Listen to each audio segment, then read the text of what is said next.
ಹೋಳಿಗೆ ಮತ್ತು ಕಾಯಿ ಹಾಲು ಹಾಗೂ ಸೂಸಲು ಮಾಡೋಕ್ಕೆ ಬೇಕಾಗುವ ಸಾಮಗ್ರಿಗಳು: 1 kg ಅಕ್ಕಿ ಹಿಟ್ಟು, ಅರ್ಧ kg ಬೆಲ್ಲ, 100 ಗ್ರಾಂ ಎಳ್ಳು, 15 ಏಲಕ್ಕಿಕಾಯಿ ಹಾಗೂ ಒಂದು ದಪ್ಪ ತೆಂಗಿನಕಾಯಿ. ಅದನ್ನು ತುರಿದು ರೆಡಿ ಮಾಡಿ ಇಟ್ಕೋಬೇಕು. ಇಷ್ಟು ಸಾಮಗ್ರಿಗಳು ನಮಗೆ ಬೇಕಾಗ್ತದೆ.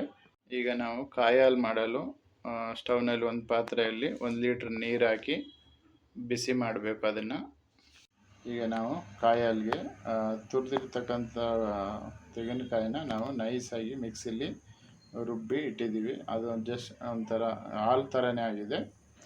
ಈಗ ಅದನ್ನು ನಾವು ಡೈರೆಕ್ಟಾಗಿ ಕುದಿಸಿರೋ ನೀರಲ್ಲಿ ಮಿಕ್ಸ್ ಮಾಡ್ತೀವಿ.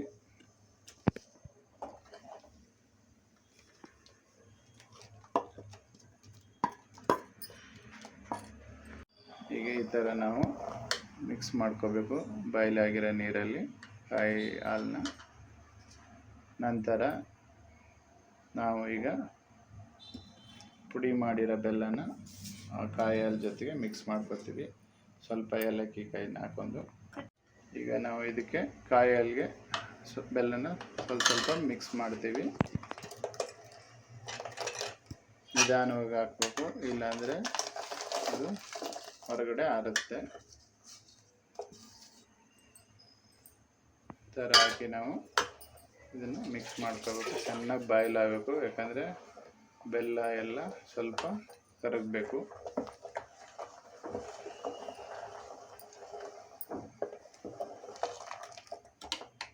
ಈಗ ನೋಡಿ, ಈ ಥರ ಚೆನ್ನಾಗಿ ಇದು ಬಾಯ್ಲ್ ಬಂದಿದೆ. ಈ ಥರ ಬಾಯ್ಲ್ ಬಂದಾಗ ನಾವು ಇದಕ್ಕೆ ಸ್ವಲ್ಪ ಏಲಕ್ಕಿ ಕಾಯಿ ಪುಡಿನ ಈ ಥರ ಪೌಡ್ರ್ ಮಾಡಿ ಇಟ್ಕೊಂಡು ಇದಕ್ಕೆ ಮಿಕ್ಸ್ ಮಾಡ್ತೀವಿ.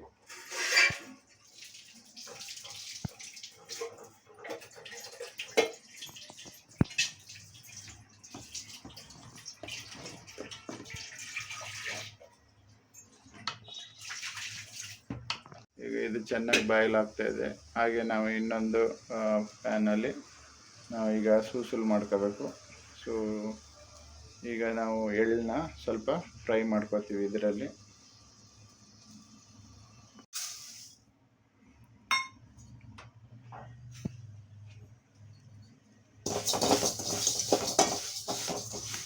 ಈ ಥರ ನಾವು ಫ್ರೈ ಮಾಡ್ಕೊಂಡು ಇದು ಹೇಗೆ ಅಂದರೆ ಚೆನ್ನಾಗಿ ಚಿಟಪಟ ಅಂತ ಬಂತಂದರೆ ನಮಗಿದು ಚೆನ್ನಾಗಿ ಫ್ರೈ ಆಗಿದೆ ಅಂತ ಗೊತ್ತಾಗುತ್ತೆ.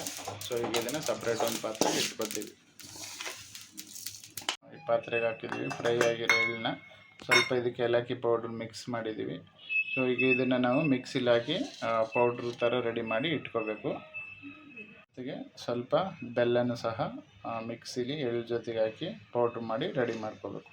ಈಗ ಇದು ರುಬ್ಬಿರ್ತಕ್ಕಂಥ ಸೂಸಲು ರೆಡಿಯಾಗಿದೆ.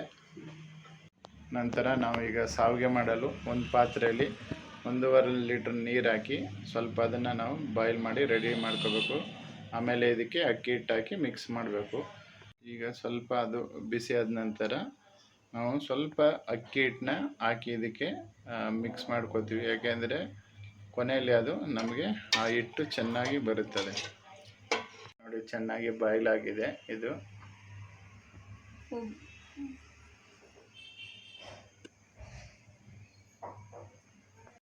ಈಗ ಬಾಯ್ಲ್ ಆಗಿರೋ ಇದಕ್ಕೆ ನಾವು ಸ್ವಲ್ಪ ಅಕ್ಕಿ ಹಿಟ್ಟನ್ನ ಹಾಕೊಂಡು ಮಿಕ್ಸ್ ಮಾಡ್ಕೊತಾ ಹೋಗ್ಬೇಕು.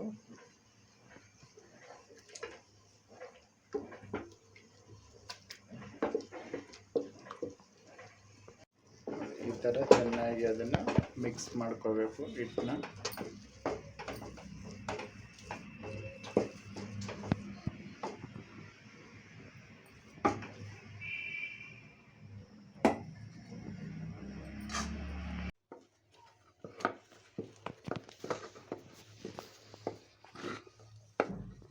ಈ ರೀತಿ ಇದನ್ನು ಚೆನ್ನಾಗಿ ನಾವು ಮಿಕ್ಸ್ ಮಾಡಬೇಕು.